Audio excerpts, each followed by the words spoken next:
Hey guys, welcome back. Today I'm going to show you how to make a slab mug. So this is an example of a finished piece here, and we're going to be using a slab construction technique to make this. So with that being said, let's get started.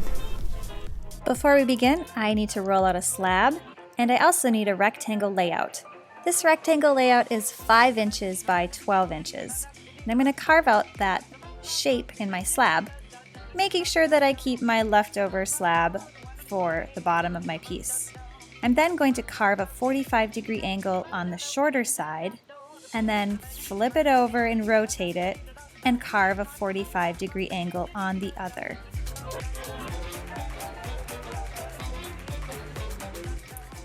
And you can see here how carving our edges at an angle helps them to go together a little bit nicer when we put it into a cylinder shape. Before I can do this though, I actually need to score and slip both of these edges so that they hold their shape better.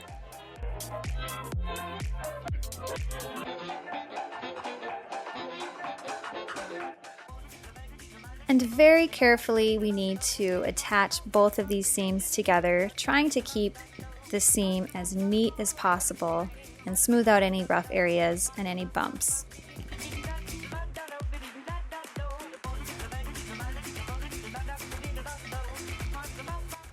It's really difficult to smooth out these mugs on the inside, but it's also really important. We don't want them to harbor any bacteria or make people sick. So make sure you use your modeling tool. You can also try to use your hands. You can fit them inside of the cylinder to try to smooth it out as much as possible. Next, I'm going to cut out the bottom of my piece. And when I do this, I want to make sure that my needle tool is not poking straight up and down, but instead it's carving to the side. So again, I'm trying to get a 45-degree angle as I carve. So I'll carve around my entire cylinder here.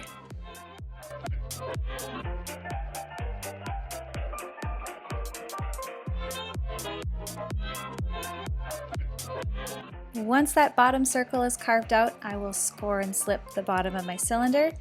And this circle, I'm just going to add slip to it.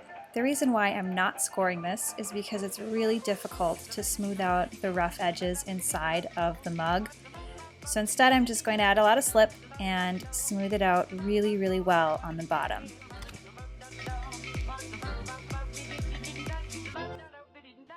Once that bottom part is smoothed on the outside, I need to really press both of these pieces of clay together, trying to get rid of any air that might be caught in between them. And then I need to smooth it out on the inside. This is tricky. Use a modeling tool. It will help you to do a better job. If you have small enough hands, you can try to use them also to fit them in the pot, although I recommend doing the modeling tool first to do the majority of the work. I do have another tool as well that's available to you. This is just a sponge on the end of a stick, and I got the sponge wet before I used it. Sometimes that's just what you need to do the last minute detail to really smooth it out. A cylinder with straight sides does not look very interesting, so I'm going to take some time here and just mold my mug into a better shape. So I'm going to start by pressing from the inside out to give it a belly. And you want to do this slowly, maybe rotate it 3 or 4 times. Don't try to do it all at once.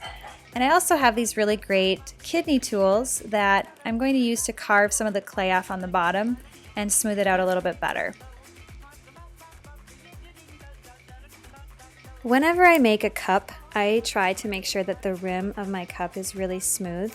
So you can start by smoothing it out with your hands first. Try to get out any bumps or any cracks and work your way around your entire piece. And then I have a little trick that I like to use. I take a balloon and I run it under water first, and then I use that balloon to smooth out the rim even more.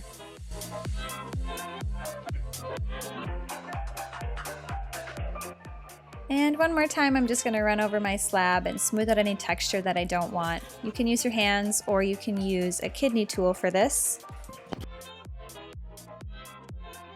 Next, I'm going to make my handle, and I need to roll out a coil for this.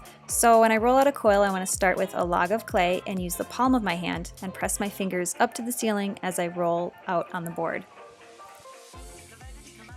And then to give my handle a little bit of shape, I'm going to lift it up and drop it on the board. As you can see, this creates a flat surface on one of the sides.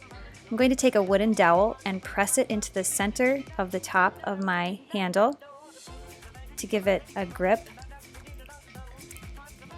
And I'll do that twice just so I have extra clay to work with here.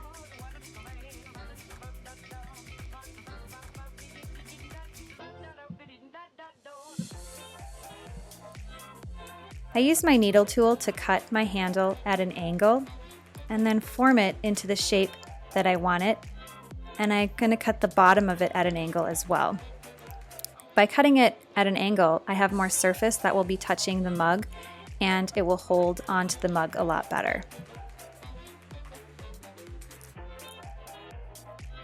After this, I will score and slip my handle, using the slip to mark onto the mug where I'm going to attach it, and I'll attach it at the seam just to cover up that area a little bit, and I'll score and slip that as well and put them together.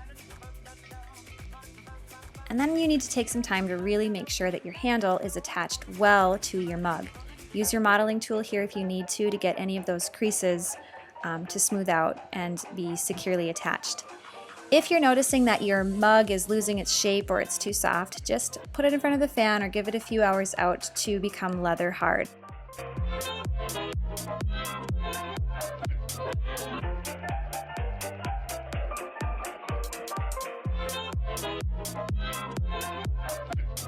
At this point, my mug is completely formed and I'm ready to add some decorative elements to it. I will add tree branches and leaves to mine, but you're welcome to do anything you'd like here. Maybe there's a saying that speaks to you, or maybe you want to do a landscape drawing here. You can really get creative and come up with your own ideas for this. My mug at this point is leather hard. I do not recommend drawing anything onto your mugs if they're soft because you'll lose their shape. So this mug is going to hold its shape really well, and I'm using a ribbon tool, a small ribbon tool, to carve out these lines. It makes really neat lines and helps you to avoid having any harsh edges.